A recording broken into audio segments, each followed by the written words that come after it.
example, I show you how to hard reset on Samsung Galaxy S4 Mini. Turn off the phone.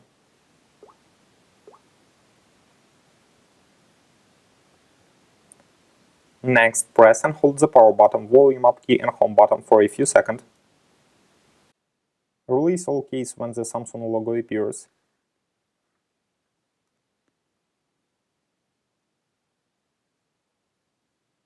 Now use volume key and power button to select factory reset, then choose yes.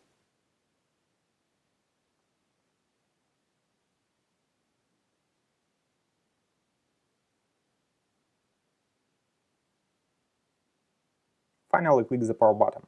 Your device will now restart successfully. The hard reset is completed now. Subscribe to our YouTube channel and rate the video.